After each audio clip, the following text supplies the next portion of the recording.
WT podcast. Got my boys today, and of course, our guest Eli today. I'm gonna let him tell him about himself. Cool dude. I hope y'all love him like I do. Eli, talk to us. Who are you? What are you doing here? What's your purpose? No, I'm just kidding. Just talk to us. Who are you, Eli? I'm Eli Livingston. I'm from Batesville, Arkansas, where I met these guys. I am currently attending Ouchita Baptist, where I play quarterback for the football team. And I am a biology major and chemistry minor. Ooh. He wants to be a doctor, everyone, because he's great. That's why. But Eli, we got to ask you the question of all questions, and talk to us. Tell us everything you want to say. When did you decide to stop living on your time and start living on God's time, and why? I got you. So my testimony starts out whenever I was around 8. I was saved at a young age, and it was really before I feel like I understood like what it meant to follow Christ and sacrifice my own desires and my own what I feel like I needed to follow him and pick up my cross daily. So I was at I've always grown up at the church, and my parents have been involved since I was a little kid. But it was about 13 years old. I was at a summer camp at Ouachita, where ironically, where one of the speakers God used one of the speakers to move in me and just let me understand that I do have to pick up my cross daily. I have to rely on him in just everything that I do, and just submit to him. So 13 is when I kind of just not understood. I still don't completely understand what it means. Yeah. We're still growing, right? But that's kind of where it started off, and just continue to mature in my walk with the Lord as I grew up. So Well, brother, I want to get deeper, man. Okay. Get that nitty gritty. Like, what was going on in your life? What have you been struggling with? And like, how have you gone through that? I got you. All right. So one of the biggest struggles that I've always dealt with, and I feel like this is a common struggle among just teenagers in general, young men, is pornography. But that has been a pretty long struggle since I was junior high. Yeah. But it was it's still, like, even to this year, been a temptation with lust and everything like that. And I'm not gonna say like it's something that you grow out of. I think there's still always going to be lust. It's just continuing to run to God instead of falling into your own like fleshly desires. But that's just one of the many struggles. Yeah.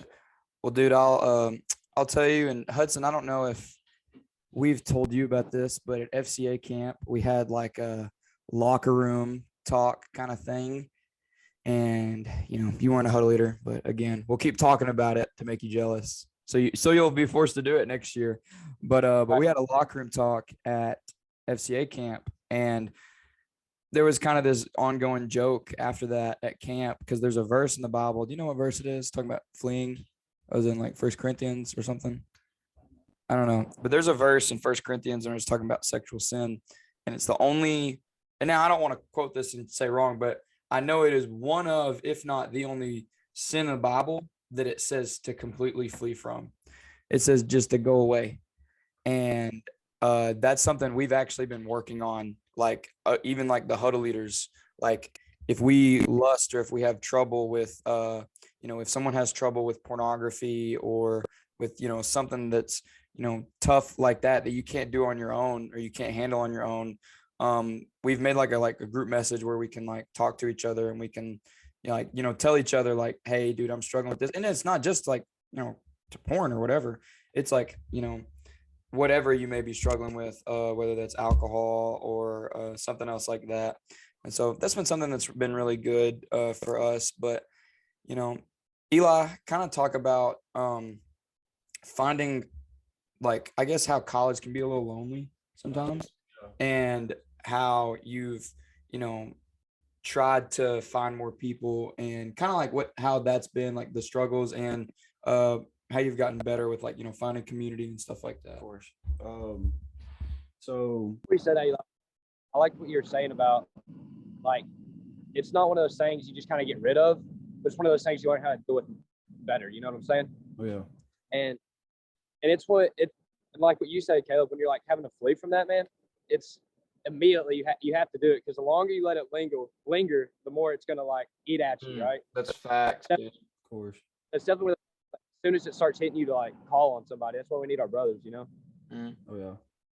Go ahead, E. My bad. Oh, you're good. That was good.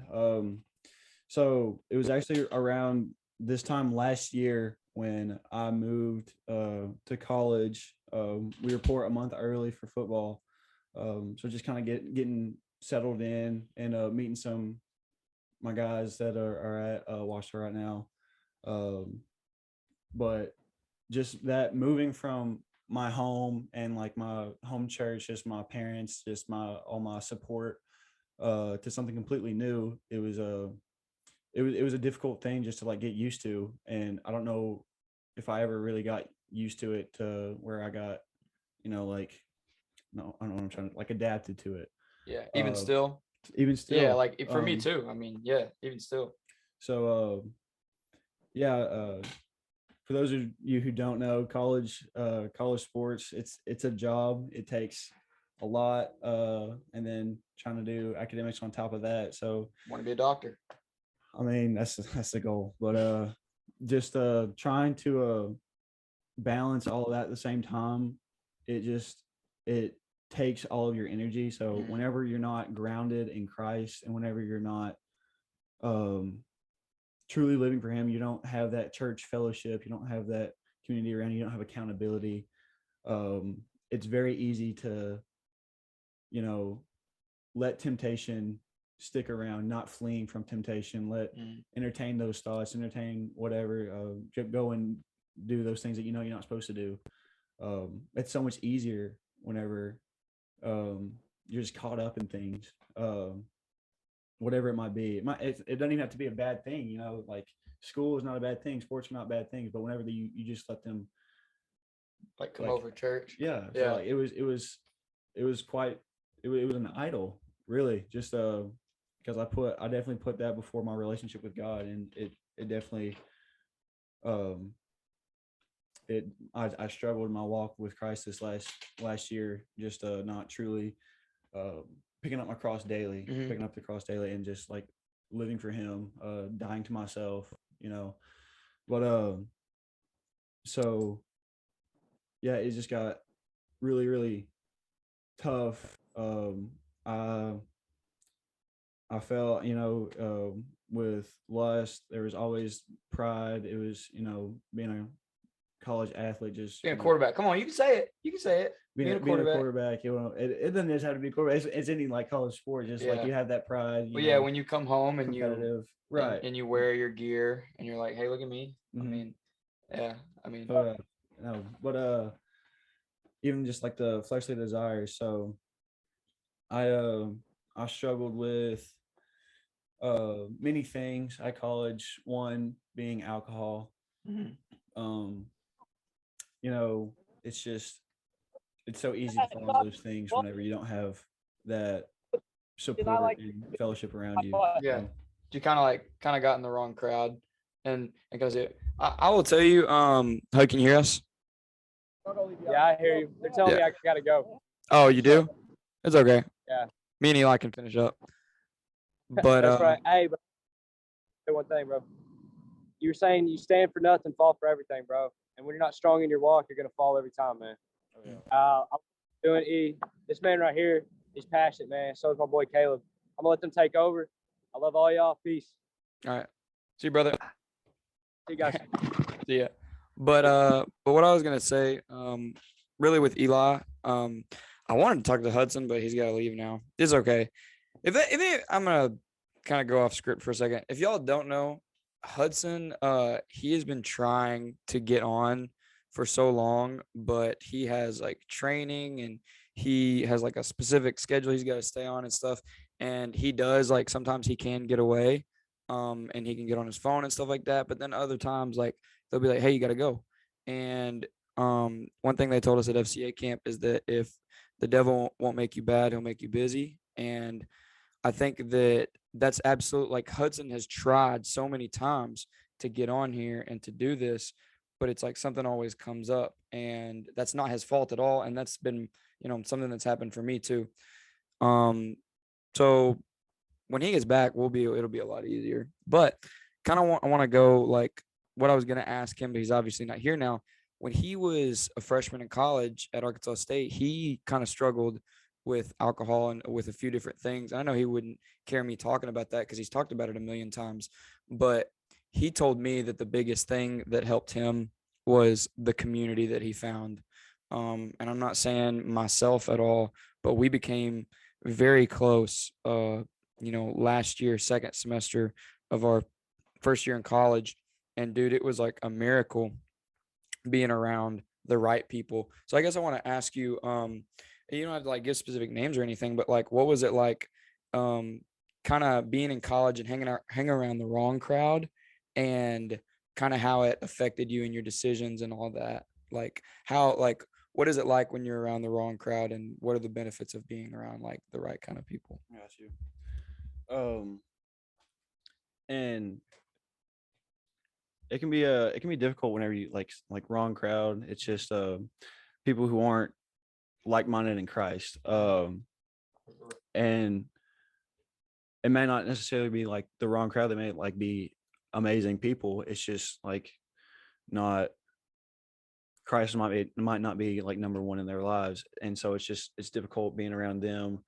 They're not right. They're not like-minded in Christ, so they're not pushing me, and we're not focused on Christ. It's difficult. It's like iron sharpens iron. Mm-hmm. So one man sharpens another. It's whatever crowd you're going to be around, those are the people who's going to influence you towards whatever it is.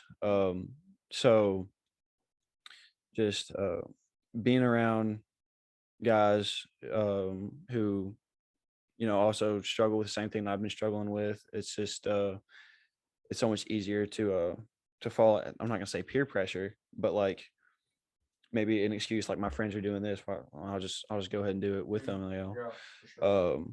And it can be something as simple as that. But just having that church fellowship around you, accountability is huge, and that's something that I didn't really have this first year.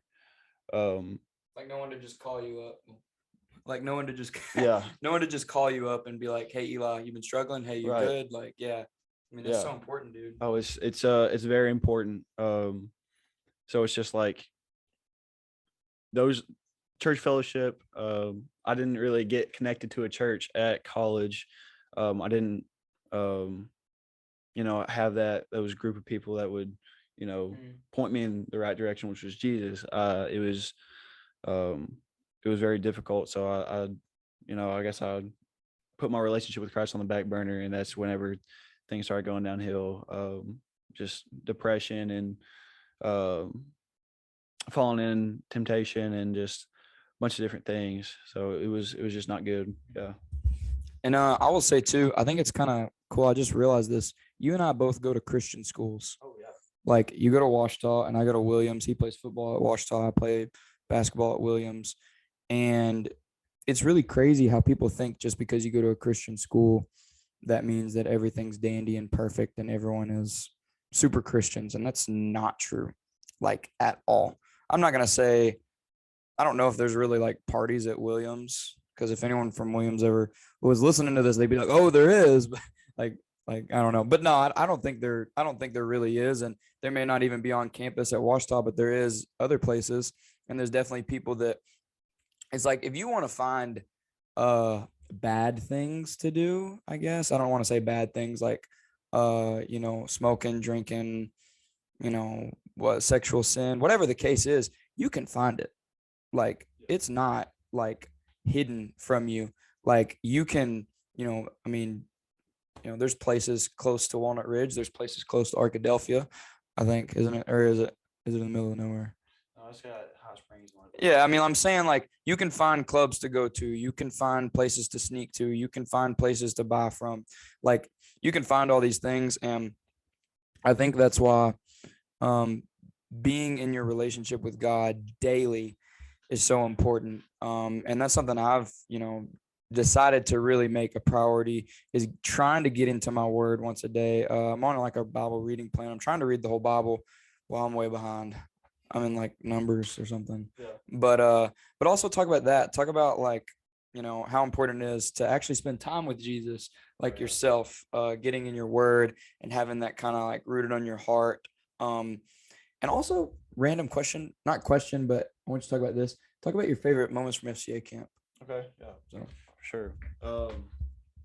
So first off, like being in the word daily, it's it's so important to have that connection with God. Like you're reading God's word, and He's Working in your heart. Working in your heart. Yeah. So just hearing from what God has already said to people before us, it still applies today, and so it in every way. So just Never changes. The Bible says that we're called to pick up the cross daily and follow Him, and that includes reading word, His word, praying, and do you ever do devotionals? I do. You do. I do. You do. No, I'm just kidding. Devotionals. Yeah, those are awesome. Just a plan to, because sometimes, there's days where I can't get enough. Like I love reading the Bible, but there's days where it seems like it's more of a, I have to do this. I have to do it. Yeah. And it sounds bad, but like check it off the box. But it's good to have discipline. It's good to have discipline. What was the next question? Oh, FCA camp. FCA camp. So yeah, this last year, it was tough with my walk with Christ, but as soon as I got home, I got back into my church and being around that church fellowship, and then I'd actually heard about this FCA camp through football. Yeah.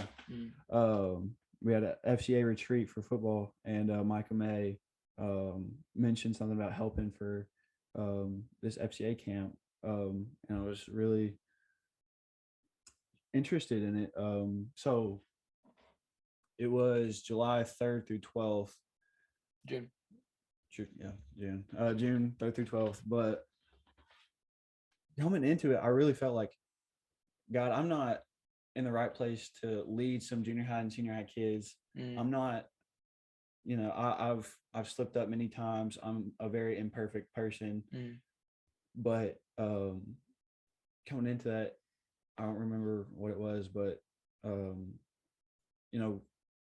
heard it somewhere. God uses imperfect vessels. Like light shines through broken vessels. Yeah. The glass thing. Yeah. Did Tarek say that? Somebody said that, like with glass, like when it's broken, like light shines through. Yeah. So I know what you're talking about. Yeah. So like I heard it somewhere else. Before then, it was you put a candle in like a vase, and it's completely whole, or looks like it's completely whole, and you can't see any light through it. But if there's a broken vase, broken vessel, you can see light through it, and that's God, like metaphor for like God shining through us. And I really feel like God used me through FCA camp, my struggles and the things that I've gone through to reach some of these junior high kids and senior high kids, that it was just not like rewarding for me just as much as it was for them. So that's just one of the main things. But the next thing was meeting these huddle leaders from FCA camp, growing closer with my buddy Caleb. But there's a couple other guys that we're with, and along with the senior high huddle group that I was with, but they're accountability partners now, so I can talk to you guys, and I can talk to other guys about soccer team. Yeah, about Nobody knows about that. Yeah, about whatever it is that you're struggling with, whether it be lust, pride, any sort of temptation it might be, just to be that like-minded people that can point each other in the right direction. Well, dude, I will tell you, did you expect the kids to think we were like heroes going into the camp, like the junior high kids? Did your kids think you were like their superhero? Or I wouldn't say that. I mean, I remember being in FCA, and you remember being in FCA, but like just having those huddle leaders, like you looked up to them. And that's one of the main reasons why I got into FCA. I'm sure same reason, like being a huddle leader and like just having the chance to pour into younger kids. Dude, what I was gonna say is, and I know we kind of throw the word around because it's a very hard subject, and I'm pretty open about like talking about it. So I will tell you, we had a whole episode on porn one time, and I told the story about how when I was 15, that was the first time like I struggled with porn. And so I'm gonna tell you guys something that happened at camp that like my kids, it was kind of funny. Okay, so I sat down with my kids and I told them that I'd watched porn before, and they were shocked. They were like, "You have? No, you haven't. No, you haven't." I'm like, "Bro, what you mean?" "Yes, I have." Like, I'm not a perfect Christian. And like all these kids think to themselves that like when you go into camp, like, when you're spitting verses and you're like, First John says this, or Matthew says this, Luke says this, First Corinthians says this, they think that you're superhero, superhuman. And it was funny to me because after that, my kids began to like open up to me, and they began to talk to me about their struggles. And I just thought it was a cool moment, because going into camp, they thought I was like a superhero or something, and I'm not a superhero. Eli's a superhero. That's false. But I'm not a superhero. But no, it was just cool. I think that the more open and vulnerable you are, and you don't got to go out loud saying that. I mean, I've preached a few sermons, and those are things I don't talk about, but I know that we have probably mostly guys that listen to this. And well, that's probably a lot. We probably have half and half, but I know we have younger people that do struggle with that. And so that's why I try to talk about it. And that's something that you got to talk about. And with like I said, though, with the junior high kids, I told them about that. And like a lot of the other huddle leaders opened up about that in our locker room talk. And these kids were just like they like jaw dropped and like, "No, you have." And it gives people hope that no matter what you've screwed up on or done, that, that God can use you and He can use your life. No, totally. Going off of like being vulnerable and everything, it really allows like people to relate. So yeah, pornography is definitely a struggle for most. I mean, if not, I'm not gonna say all. There might be a few people, but I mean, like most people. Few perfect people out there. Few that I mean, it's a very common struggle. So it's because it's easy to access. It's but the thing that I learned is that the more you like kind of keep your sin under wraps, like the more that you don't want to talk about it, like you don't. I mean, no one wants to talk about their faults, right? Right. But the more that you do, the easier it is to like to expose it, to expose it, and to start the healing process of getting rid of that sin, getting rid of that whatever it might be. Exactly, dude. And that like opens the door for accountability, saying I am struggling with this, I am needing help with this. And for me, maybe for you too, that was always just a problem, like not problem, but like I hated doing it, just like admitting, man, I screwed up, I need some help, this is a problem in my life, like I need other people to help me through this. So it's very important. I think that's really because a lot of us we think that whenever we talk about the bad things that we've done, that we're going to be condemned instead of loved, and that's something that I think that's a reason that a lot of people don't talk about their struggles until they get in a group of good, like a good group of Christian like young men, I guess, if we're talking about men, and then women. That's why they're separate, because we have different struggles. But dude, what you're saying about like talking about it, dude, if you don't talk about your struggles and what you're going through, it's just going to build up and build up and build up, and then you're going to get numb, and you're going to get to a point where you allow it to control your life. And Jenny Allen gave an amazing message at Passion, talking about like throwing off your weight, like the weight of sin and guilt and shame. And she used the verse Romans 8:1. And I never really knew much about that verse until that message she gave. It says, therefore now there is no condemnation for those who are within Christ Jesus. And it's saying that if you are saved, if you have given your life to Jesus, then you don't have to like hide behind a wall and be like, oh my gosh, look what I've done. Look what I've done. He sees you, and he still loves you despite your mistakes, despite what you've been through, and despite whatever you've done to anyone else. So yeah. And kind of like Jesus kind of said, like we're not supposed to go through burdens alone. Like he said, exactly, my yoke is easy, my yoke is light. And like he's saying pretty much that, like, walk with him and he will make your burdens easier to bear, and walk with other Christians and make it easier for you like to bear your burdens. So that's a very big thing in my life. Still learning how to do that. So and I guess talk about real quick, and like the football locker room, I guess you'd say, how it might be difficult sometimes when you see like a teammate or somebody, and they're going through a struggle, they know you're going through something, they're going through something, and you think to yourself like, dang, I want to go talk to them, or something like that. And you end up like, because I know we've talked about that at small group a little bit, how there's been times you want to go talk to this person or do that, but it's scary. Yeah. And you decide to do it anyways. Like how much worth it? How much worth it? That's gotta be wrong grammar. How worth it is it whenever you decide to witness to somebody or to talk to somebody, even when it's scary? Yeah. So going back to like letting like the Lord use you, it's not comfortable, definitely not, but